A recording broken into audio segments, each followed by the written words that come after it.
Hello everybody!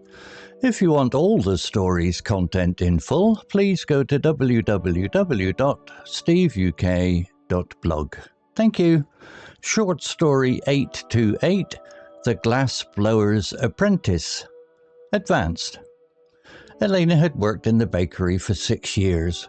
Every morning at 4, she shaped dough under yellow lights while the rest of the city slept. The work was honest and the pay was fair, but her hands itched for something else. She wanted to make things that lasted longer than a day. One Tuesday in March, a note appeared under the bakery door. It was written on thick paper with a small sketch of a bird in the corner. "If you are the woman who watches the furnace on Copper Lane," it read, "come at noon. Ask for Marius." Elena had walked past the glassworks on Copper Lane for months. The orange glow from the furnace spilled onto the pavement after dark. She had stopped once or twice to watch the shapes emerging from the fire. She had never spoken to anyone inside. At noon, she knocked.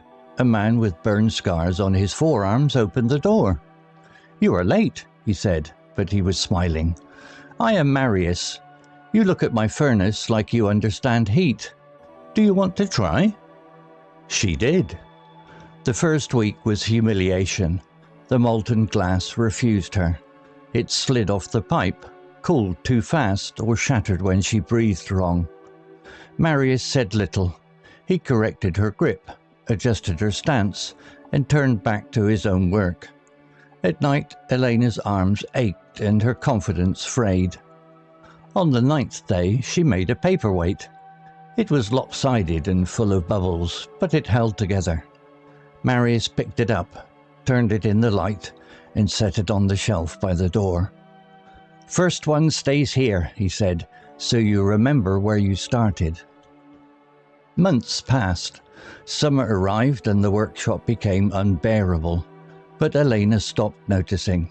She learned to gather, to marver, to block. She learned that glass had a moment when it would listen, and if you missed it, you had to begin again. Her paperweights became bowls. The bowls became vases with thin, dangerous lips. One October morning, Marius did not come in. A doctor phoned at 10.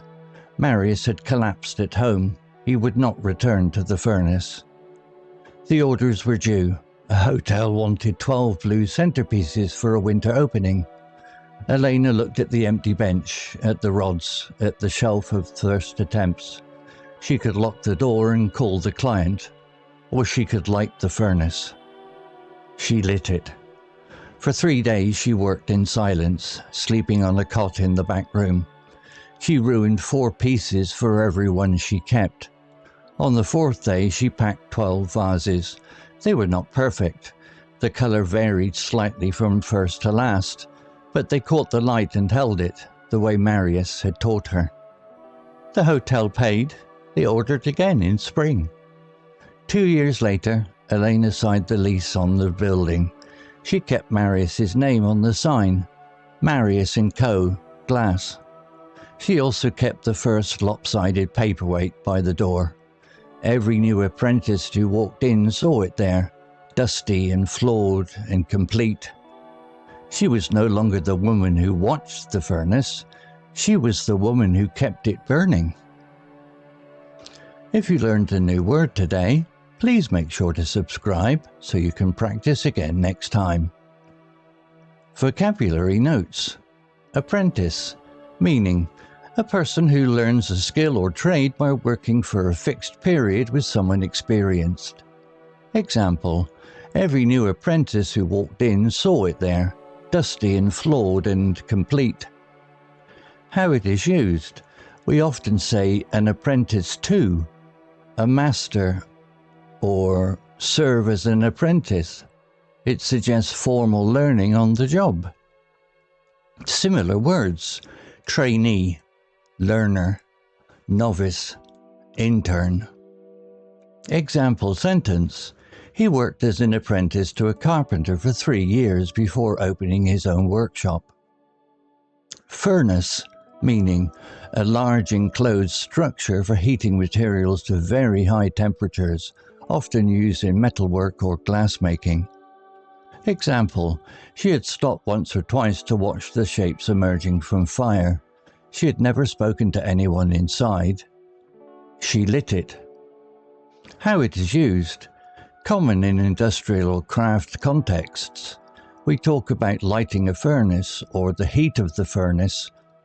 Similar words: kiln, forge, oven, furnace room. Example sentence: the glassblower returned the pipe to the furnace to keep the glass soft enough to shape.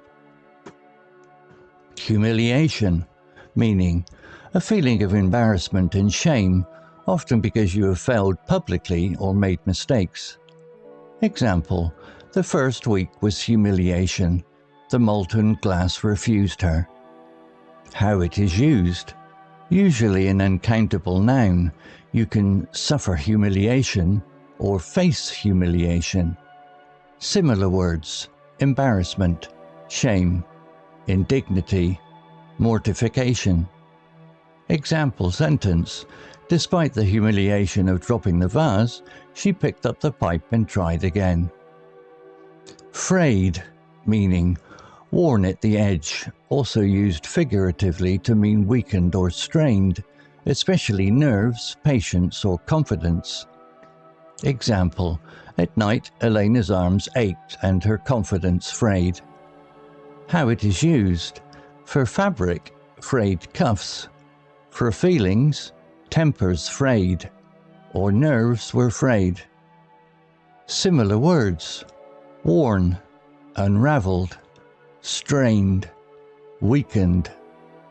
Example sentence: after 3 hours of delays, the passenger's patience had frayed completely. Lopsided, meaning with one side lower or smaller than the other, not balanced or even. Example: it was lopsided and full of bubbles, but it held together. She also kept the first lopsided paperweight by the door. How it is used. Describes objects, smiles, scores, or results. It often implies imperfection but not failure. Similar words: uneven, asymmetrical, crooked, off balance. Example sentence: the team won with a lopsided score of 6-1, but the coach said they still needed practice. Story written by Meta. Animation created by Meta.